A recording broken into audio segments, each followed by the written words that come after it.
Hello mga prinsesarang ina, pero Fiona sa personal. Maaga nga akong gumising ngayon. Kasi may na-receive tayong good news kagabi. Mamimigay daw ng ayuda si Mayor.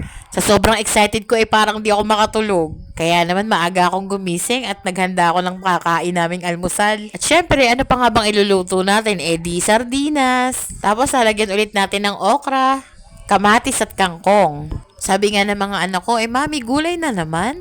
Baka naman abutin tayo ng 200 years old yan, di pa tayo namamatay. Syempre, ganun talaga. Kaya naman naisip ko na magluto rin ako ng hotdog para kahit papano naman, mabawasan ng isang taon yung 200 years old nila. Iginisar ko na nga yung bawang, sibuyas, at kamatis. Tapos, inilagay ko na yung sardinas. Pagkatapos, ilagay na yung okra, lagyan ng konting tubig, at kapag luto na yung okra, ilagay na rin yung kangkong.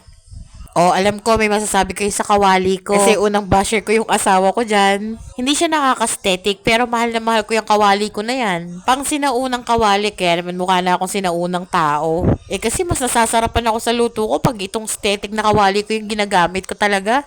Isang dilata nga lang pala na sardinas yung niluto ko. Kasi naman pag madami naman hindi rin naman namin nauubos. Sa okra naman kami ng dalawa ni Bunso yung kumakain. Kasi ang baby girl ko, kangkong lang yung kanya. At hindi nga rin siya naubos kasi umalis din naman si ate kanina. Ang aking panganay nagpunta sa Tagaytay. Kaya ayun, ulam pa rin siya hanggang hapunan. Parang nagsawa na rin si Bunso. Kaya naman naghotdog pa rin siya nung hapunan. Dumating din dito yung auntie ko na pasarap din sa pagkain ng alamang. Galing sa kapitbahay. Diba, nakalibre din kami ng ulam, nakaalamang pa. May alamang na may talong, may okra pa.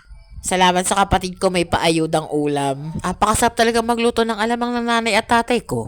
Sana pag napanood, bigyan ulit ako. Kaya naman wag na kayo magtaka kung ang katawan namin pang Fiona. Kasi naman, laging masarap ang kanilang niluluto. Siguro kamag-anak namin yung may-ari ng Ajinomoto na vetchin. Kasi parang may vetchin yung mga dila namin sa panlasa.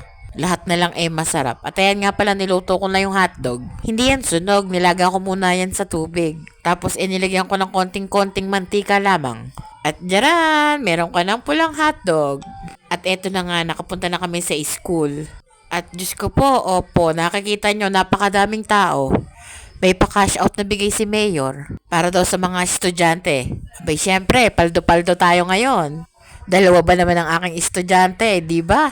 Talaga namang ang ngiti ng mga nanay. Kaya naman tiis sa init, sa ingay. Dahil ang ending ay syempre, may cash na. Pero dahil magkaiba ang oras ng bigayan ng mga estudyante, at yung kapatid kong pang Fiona ang katawan nagutom na, mapasama pa naman magugutom tong kapatid ko na to. At baka mahimatay, hindi ko siya mabubuhat. Kaya naman pagkakuha namin ng unang cash, galing kay Mayor, syempre naghanap kami muna ng makakainan namin. Kaya sa aming Mayor, maraming salamat po. Kasi naman nakapagmakdo kami ng aking kapatid. Pero Mayor, hindi ko inubos ha. Konting bawas lang, nagutom ba naman? Di ba nakita niyo yung mukha ng kapatid ko? Hindi na maipinta sa gutom. Kaya naman Mayor, salamat po, may pamakdo ka. Tapos yung kalahati, nasa mabubuting kamay na ng mga bata. Kaya naman madali kaming kumain ng kapatid ko kasi babalik ulit kami sa school. Para naman kumuha ulit ng ayudo para sa second batch. At inabot na nga kami ng tanghali. Pero napaswerte naman kasi pagbalik namin, ang bilis lang kasi pang-apat lang kami sa pila. Tapos mabilis lang ang proseso. Kaya, ayun, pumaldo na naman. Napakaswerte ng napakaraming anak ngayong araw na to. Kasi naman, kung 10 yung anak mo, malaki-laki yun. May grocery ka na, may isang kabang bigas ka pa. Ayan nga, kakaunti na ang mga nakapila. Hindi katulad kanina na sobrang siksikan talaga pagdating namin. Kaya naman, umuwi kami agad ng aking kapatid. Maraming salamat sa nanood Intayin mo ulit bukas.